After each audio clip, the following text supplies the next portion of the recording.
Hey everyone, this is lecture number 3 on the role of theory in understanding international relations for POS 273 International Relations, an online undergraduate course taught at the University of Maine. And I'm the instructor, Rob Glover.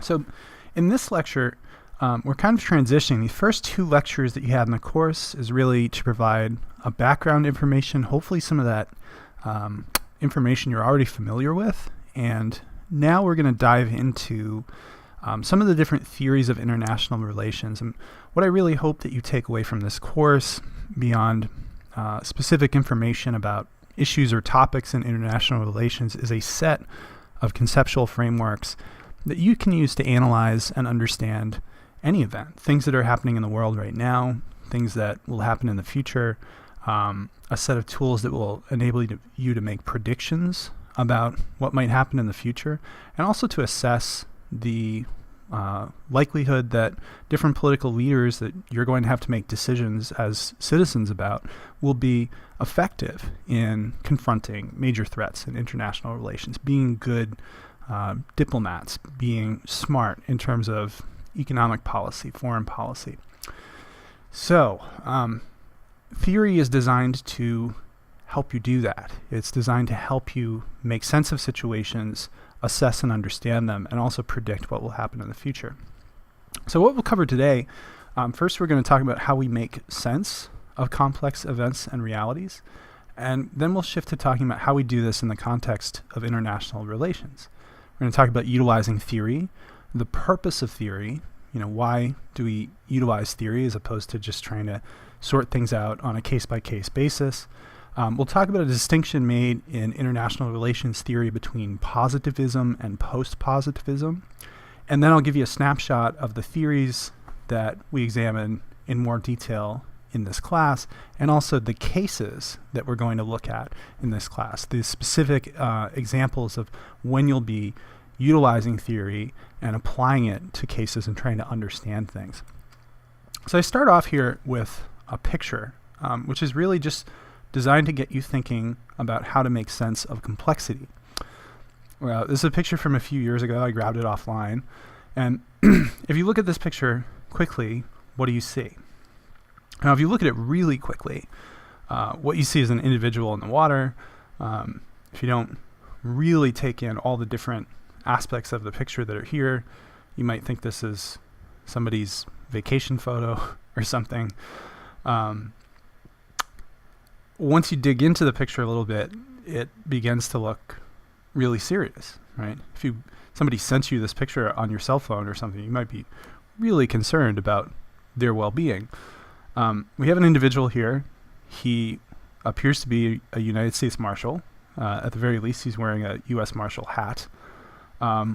We can see from his facial expression that he's not having a good time. He looks to be in duress. We see that he is wearing a life vest, which is another sign of potential duress. And then if you look in the very top of the photograph, you see a plane that is in the water and in what appears to be open ocean. So this individual, just by looking at this picture, we can gather that their plane appears to have crashed. They are in the water. There's no rescue crew in the background. And why they have pulled out their cell phone and decided to take a selfie at this moment, it's unclear to me. But they have bequeathed to us this picture that we try to understand. So we can just kind of piece together from the different elements of this photo that something is not well. This is a picture of an individual in crisis. Now, this is exactly what happened. This was a plane that had crashed. This individual was in the water. He took a selfie of that moment. He ended up being rescued. It was a relatively small plane, and it didn't break up upon hitting the water. But we know some things, right? We have some assumptions about how the way the world works that enable us to determine that this is not someone's sloppy vacation photo, that this is, in fact, a picture of a moment of crisis. So we're utilizing a number of different things. We're utilizing assumptions about the way that the world works. We're utilizing past knowledge and information. We're maybe utilizing past experience. We've all, or most of us have flown on planes, and we've gotten the the opening lecture about how to inflate our safety vests and in the event of a water landing, et cetera, et cetera. So we have some information that's enabling us to make sense of what is actually a very complex picture. And without that information, we would have no idea what is happening in this photo. And international relations is kind of similar in that in any given moment, so many things are happening. There's so much information. There's so much data to process that without some tools, without some basic tools and some basic knowledge and some background information, trying to make sense of it will either be overwhelming and impossible, right? It'll just cripple us. We won't be able to do it. Or we'll make really flawed assumptions about what's happening. We will look at an image like this and think it's somebody on vacation having a great time. But think of that in an international relations perspective. When you see, a state undertakes an action and they offer a certain justification for why they're undertaking that action. Well, with more background information and a richer understanding of the way that the world works, we can figure out what is really happening, and it might not be what the state is saying that they're doing, right? So we utilize tools to make sense of complexity in our everyday lives, and we also do that in international relations. IR theory, really at its core, is about making sense of complexity, is about looking at complex, unfolding, fluid situations in which lots of things are happening at once and trying to decide what is important and how to make sense of it. So a couple different definitions of theory. Both of these come from your chapter in Sterling Foker's edited collection. Doherty and Pfalzgraf define theory as systematic reflection on phenomena designed to explain them and to show that they are related in a meaningful, intelligent pattern instead of being merely random items in an incoherent universe. So in general, if we're using theory, we're operating with the assumption that what happens in the world is not just chaos. It is not just things unfolding for no particularly good reason, in no particularly good order, but there is some sort of underlying order that once we understand the basic architecture of that order, we can understand events that happen within it. Another definition by Viotti and Caiupi is a way of making the world or some part of the world more intelligible or better understood by going beyond mere description of the phenomenon observed and engaging in causal explanation or prediction based on certain prior occurrences or conditions. Right? So this is going even further. This is saying that we can understand the world and potentially even predict what is going to happen by looking at the things that have happened in the past and offering some sort of causal explanation for them, right? What events, what variables caused a certain outcome. And once we have that, once we understand that relationship, then we can use it both to understand what's happening in the world around us, but to predict what might happen in the future. There's an IR theorist named James Rossnow, and he wrote a piece about thinking theoretically in international relations. And basically what he was saying is that as individuals, when we try to understand the world and when we try to understand international relations, there is this temptation to say that every event is unique, right? Every event has its own set of circumstances, its own set of actors, its own set of characteristics that define it and make it special. And so really to understand events, we have to figure out every one of those individual occurrences.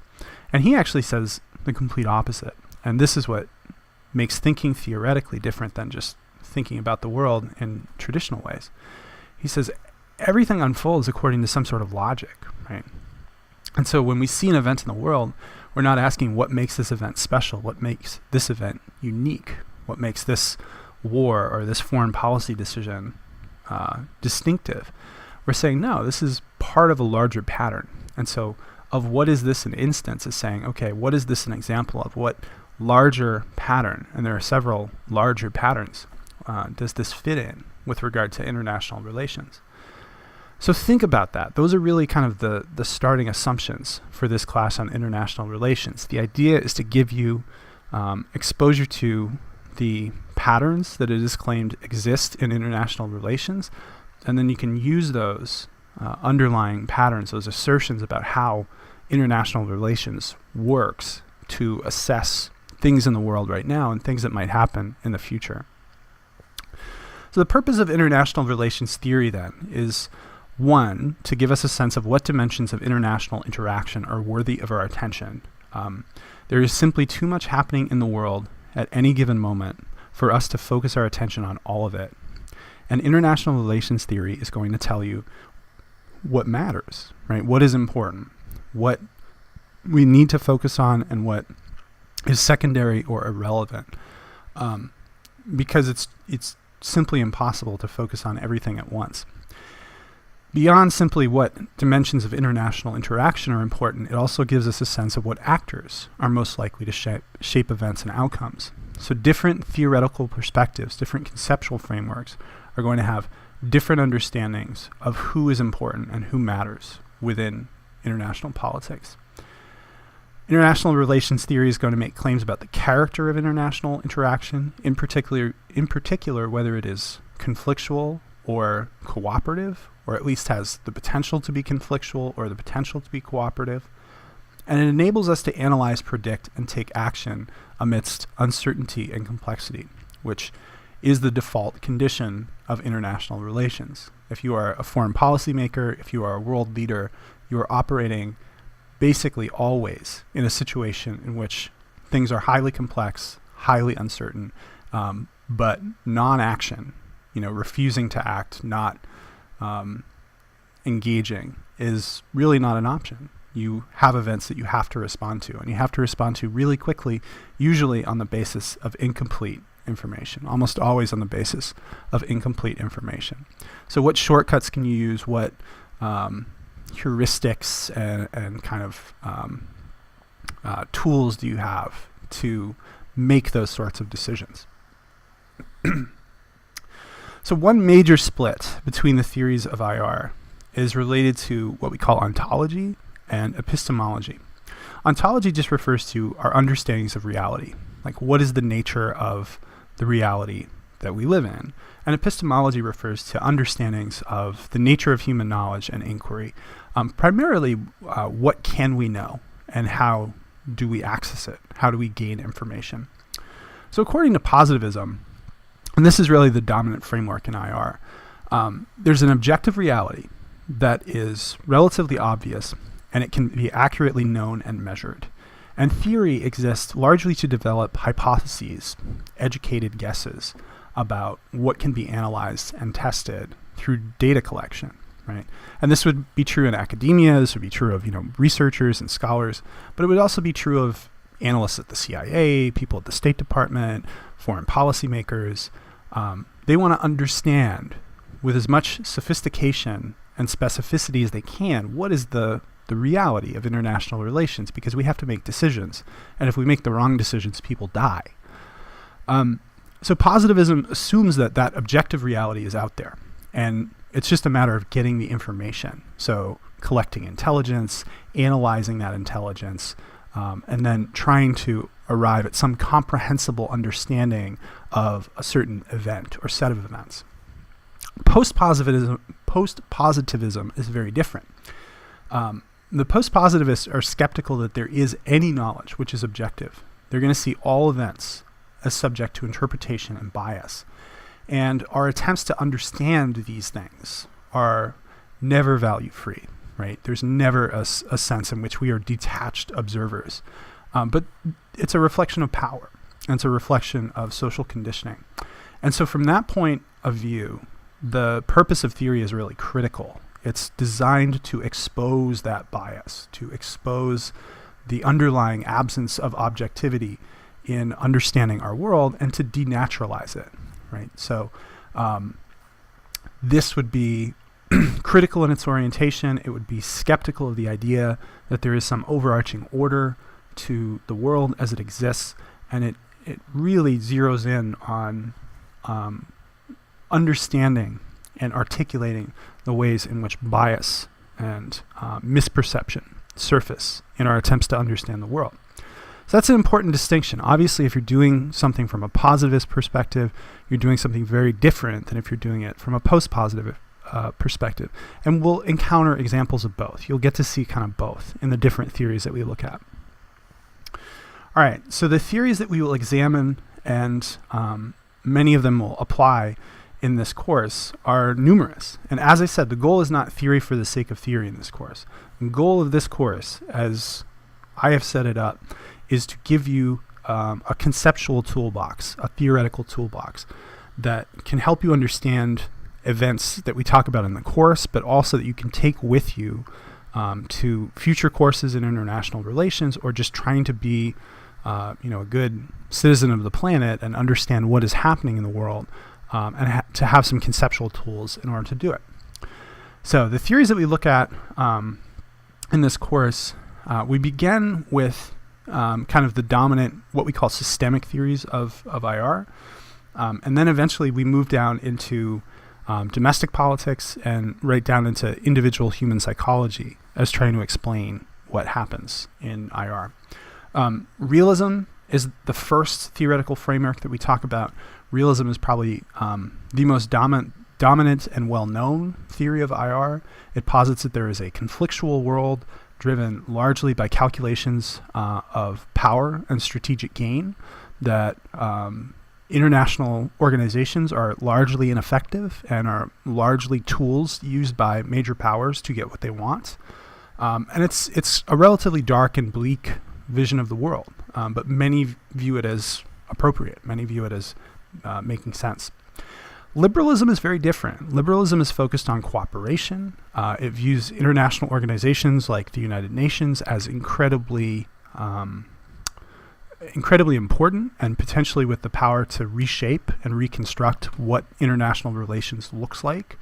It thinks that states are self-interested, but they are also interested in the ways that cooperation and collaboration with other countries can benefit their self-interest. So it's not simply preparing for war, but thinking about institutional frameworks, agreements, treaties, trade agreements, etc., that can benefit everyone's self-interest.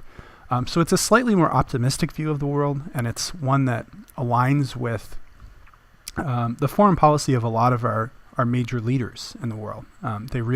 They do think that there is value in international organizations and trying to craft international law to constrain what states are doing. Marxism is very different. It kind of similar to realism. It views the world as conflictual, but it thinks that largely this is happening on the basis of material interests. So it's not simply power, it's not simply security that states are seeking, but states are seeking profit maximization for powerful economic actors. And in a lot of ways, the states are tools of a global economic elite. And so if we want to understand what's happening in world politics, we need to understand the configuration of economic interests that is going to be shaping and driving any major outcome.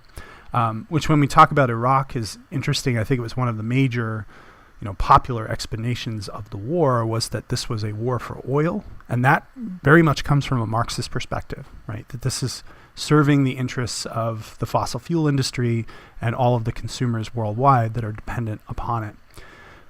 So an interesting alternative perspective and a critical one.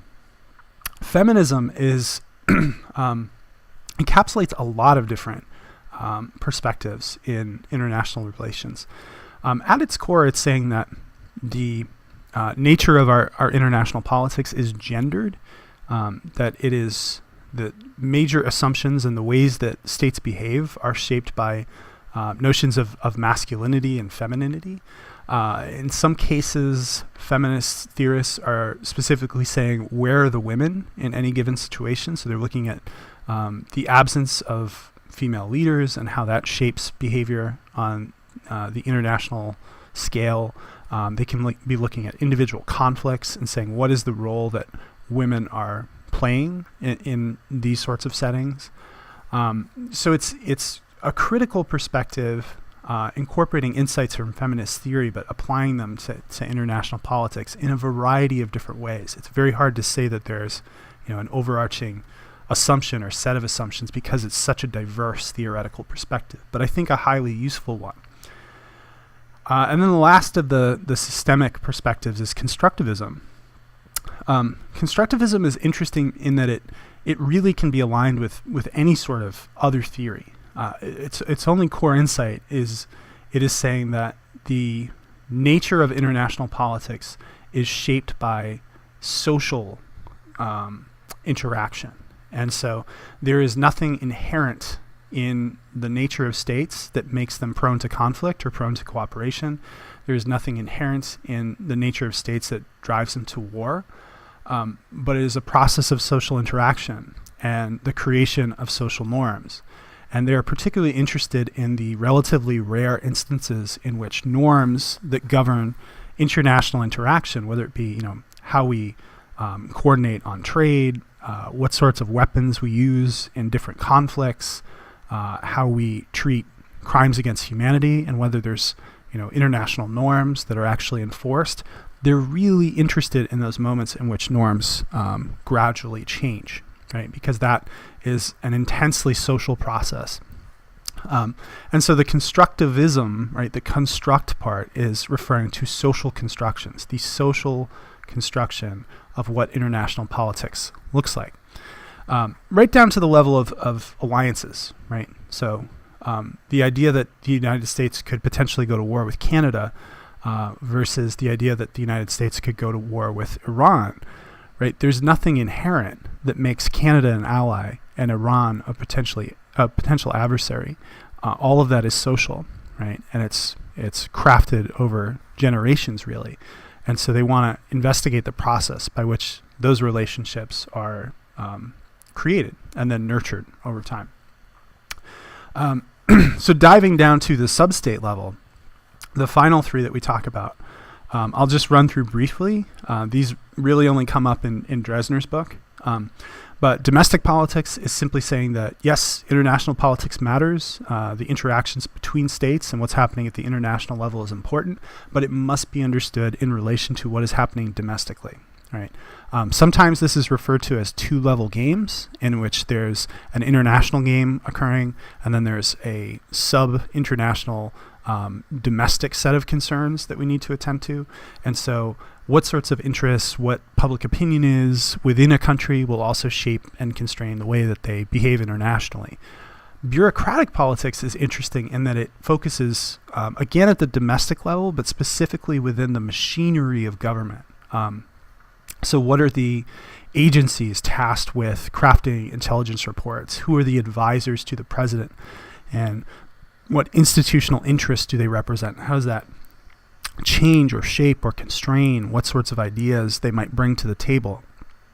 Lots of interesting applications of bureaucratic politics, particularly at the level of like individual foreign policy decisions. The seminal work on this was actually written about the Cuban Missile Crisis and how the different individuals who were advising President Kennedy as the USSR and the United States were staring down the barrel of a nuclear war, how they were shaped and constrained by the bureaucratic interests which they represented. And then psychological approaches finally is really, really interesting. It's taking some of the insights of cognitive psychology and applying them to international relations. So how do human beings make decisions? How do they process information? How do they determine threat? Are there certain settings in which human beings are more or less risk averse? And then thinking about how we take that burgeoning knowledge. This is really an emerging area in cognitive psychology and cognitive neuroscience, and apply it to international relations. So that's, by the end of this class, that will be your toolbox, all of these different ways. You'll be able to look at any individual event and take some insights and some sets of questions and ways of understanding the world, and use these different theories to understand what's happening or to make predictions about how something might turn out. In Sterling Foker's book, she's talking about, what exactly is IR theory. And she says one way to think about this is that there's multiple realities to and readings of IR, international relations. And all of them are, quote, true in the sense that they give us some purchase on an understanding of IR events and topics. So for any given event, in Sterling Foker's book, it's the Iraq War, but any event, right? The relationship between the Palestinians and the Israelis, the relationship between the United States and North Korea, understanding U.S. trade policy. All of these different theories would have something to say, and they'd offer you a different explanation for why the world looks the way it does in this moment and what it might look like in the future. And ultimately, you decide which is the most compelling theory in any given case, right? You'll probably find that there's one theory or a set of theories that is most compelling to you, that seems to make the most sense on the most number of occasions. But it's very rare to simply say, I'm a realist, or I'm a liberal, or I'm a constructivist, because different theories are going to be different levels of utility in different settings. So I'm going to play you a short clip now. This is a guy named Stephen Smith. He is a British scholar of international relations, and he's going to talk about some of this application of theory to specific circumstances, right? What is the role of theory, and how do we utilize it? Specifically focusing on the ongoing civil war in Syria. This clip is a few years old, but much of what he says here still applies. Tragically, the situation in Syria really hasn't changed much in the last 5 to 7 years. So it's a little bit dated, but I think what he says makes sense. And this is just to give you a sense of the ways that you can use IR theory to engage in some of this application. So I'll play the clip and then just talk about it a little bit.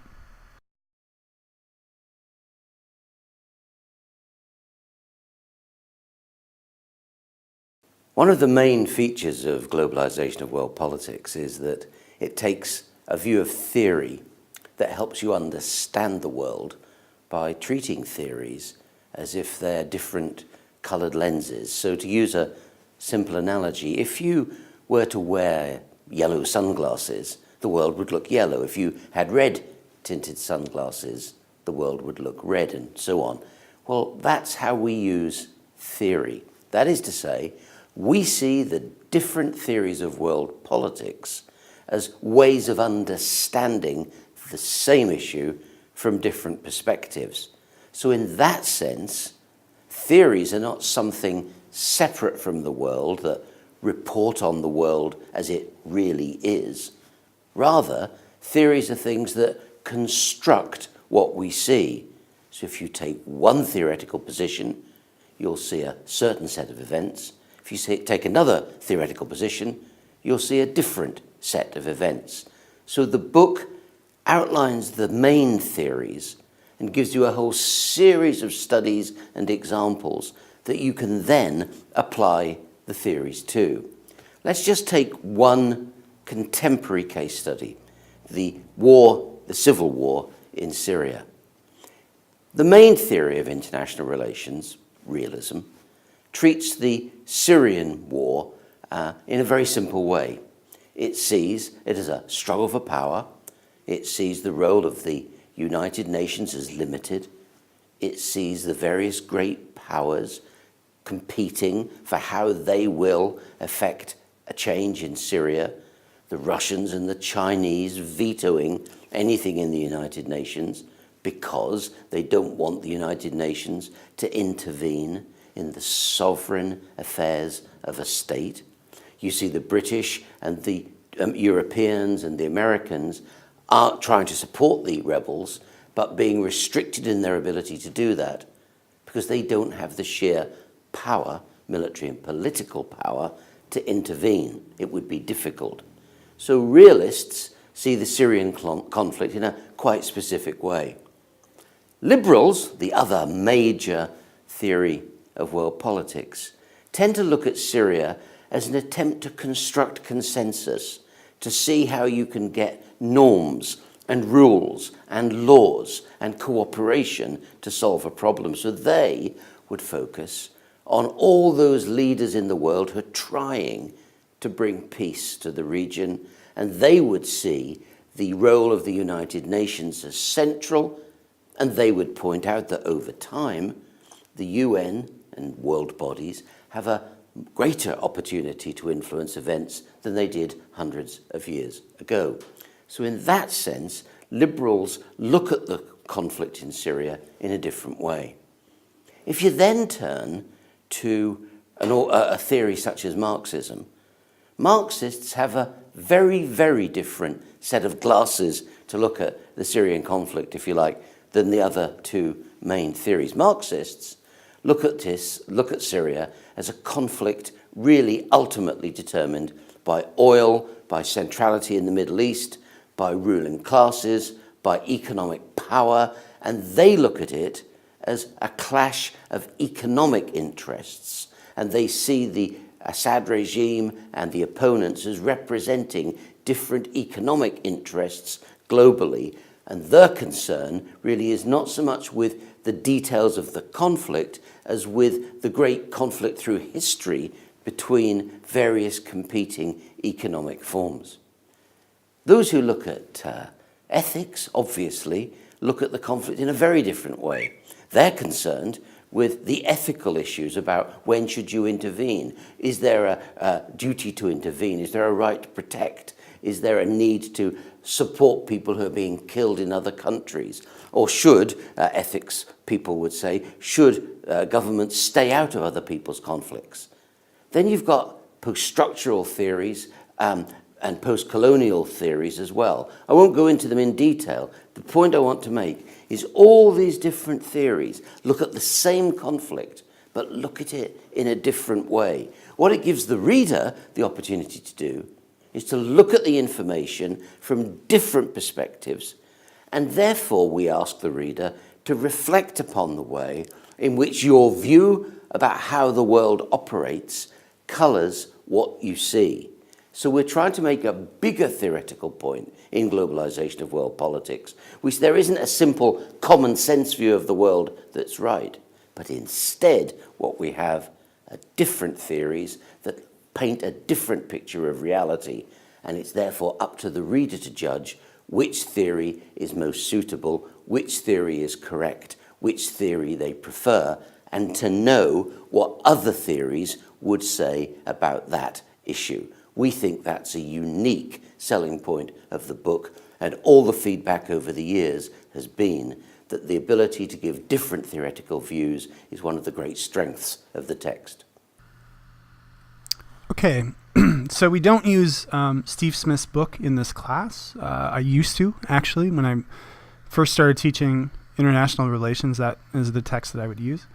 But I would just note I take pretty much the same approach, right? That the foundational international relations course is really about exposing you to these different conceptual frameworks and giving you information through which you can apply them, right? And that's information that you can take forward that will be super helpful in upper level classes. You can often, I as a professor can often tell some of the stronger students by who has the theoretical and conceptual chops. And even if you know a lot about international politics, without the conceptual background, it can be hard to actually analyze and make sophisticated statements about what's happening in any given circumstance. So that's the way that I structured this course as well, and most of my lower level IR classes I would structure the same way. So what will our applications be? It's pretty diverse, actually. So Sterling Foker's book, what I like about her book, and Jennifer, I know, I had her when I was in graduate school. She was my professor, and we actually read sample chapters of the first edition of this book, which was focused on using IR theory to understand the conflict in Kosovo for my graduate seminar with her. So this is the second edition of the book, and she's using different theoretical explanations to try to understand the Iraq War. The Iraq War from 2003 to roughly 2010, 2011, in which the United States and the UK led a pretty small coalition of forces to depose Saddam Hussein and his regime and replace it with some sort of fledgling democratic government. So what you get in her book is a number of different explanations for why the Iraq War happened and why it transpired as it did, that focus on really radically different things, right? Radically different variables that they are interested in looking at. So in her first chapter, she says, what theoretical framework you come from determines whether you're focused on things like power politics and geostrategic calculations, intervention and legitimacy, international institutions, ethnic violence, diplomacy and negotiation, international law, sovereignty, etc., identity politics. Which theory you choose is going to determine what information is most relevant to you. And she quotes Steve Smith, who you just saw. He says, Iraq is instructive because it takes us back in many ways to the founding question of IR, namely the sources of war and the conditions of peace. So I think Iraq is useful in that it's a recent example. Almost everybody has some knowledge of the Iraq War, but it gives us a setting in which we can apply lots of different theories to try to understand what really was the bread and butter of international relations for a long time, which was understanding causes of war and causes of peace. So that's an interesting text. It's some of the chapters are a little bit difficult to understand. It's pretty sophisticated language. So I'm hoping that my lectures and then, questions and anything that you want to do to reach out to me to get information from me about what you don't understand will be helpful in trying to make sense of that text. But it's an interesting application of many different theoretical frameworks to a single case. The other major text that will be the basis for your applications is Dan Dresner's Theories of International Politics and Zombies, which is just a really fun text. And he's using it in a completely different way. He's talking about the genre of zombie fiction. So things like, The Walking Dead and World War Z. And there's really been an explosion in zombie fiction. And in a slightly irreverent way, he's deciding to use international relations theory to assess and sort out, what's happening in these specific circumstances. So he says in his text that looking at the state of international relations theory, one quickly realizes the absence of consensus about the best way to model world politics. There are multiple existing paradigms that attempt to explain international relations. Each of them has a different take on how zombies affect world politics and how political actors would respond to the living dead. I have therefore decided to flesh out how existing international relations theory would predict what would happen in response to an outbreak of zombies. What might these theories predict will happen? What policy recommendations will follow from these theories? When will hiding and hoarding be the right idea? And the analysis is useful not merely because of the possible zombie threat, but as a way to stress test our existing theories of international politics. So I know that it seems like Dresner is doing something completely different here, and this book might seem like a weird choice for a class like this, but really it's doing essentially the same thing as Jennifer's book, where he's trying to take a single case, right? This hypothetical scenario of what would happen if there was a zombie outbreak, and apply these different theories. And the chapters are all applying different theories of international relations to this larger question of zombies. So hopefully, what he gives you is a real approachable and fun way to think about the use of IR theory. And then lastly, in the icon simulation, you're going to be doing this. So you'll all be participating in a simulation of the UN Security Council in which you're engaged in diplomacy and international negotiations. And the closing assignment for that is really asking you to reflect on your participation in the simulation at the Security Council, utilizing IR theory, and hopefully throughout, as you're trying to figure out different actors' strategies, think about your own strategy, trying to chart out a way to achieve your objectives within the simulation, the theory will be helpful as well. So you'll have a number of chances to apply this, and my hope is that you'll take this forward and be able to use these theories in the future to understand international relations for your upper level classes, but just to be a better informed observer of the world and world politics. So we're going to wrap up there. Remember that you do have a weekly discussion post for this week. You do that in the class discussion board. I've posted some opening questions. That is due by the end of the day on Saturday. And the syllabus, which you all should have reviewed by now, has guidelines for what I'm looking for in those posts. And then with the next class, the next week, we're going to move into some of these different theoretical perspectives. We start with realism, which, as Steve Smith said, is the most kind of dominant framework within international relations. And so you have Sterling Foker's chapter in which realism is being applied to the Iraq War, and Dresner's chapter in which realism is being used as a lens through which to think about a zombie outbreak. I want you to think about a couple different things. One, what are the assumptions that realism makes about international relations? And also think about what types of events and settings do you think realism would be particularly well poised to explain? So none of these theories is going to be a silver bullet. None of them is going to be the best theory in every single circumstance. But some of them are useful in certain settings and less useful in others. So what does realism seem useful for to you in understanding world events and world politics?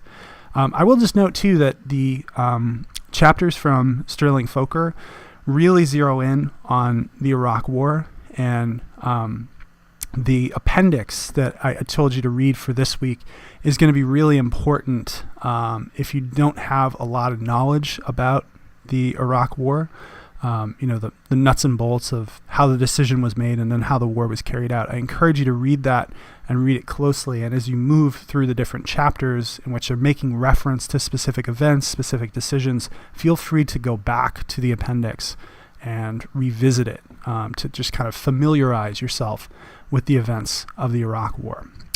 So we'll wrap up there. I look forward to reading your discussion posts. Hope you're enjoying the class so far, and feel free to contact me if you have any questions about the course thus far. Thanks very much.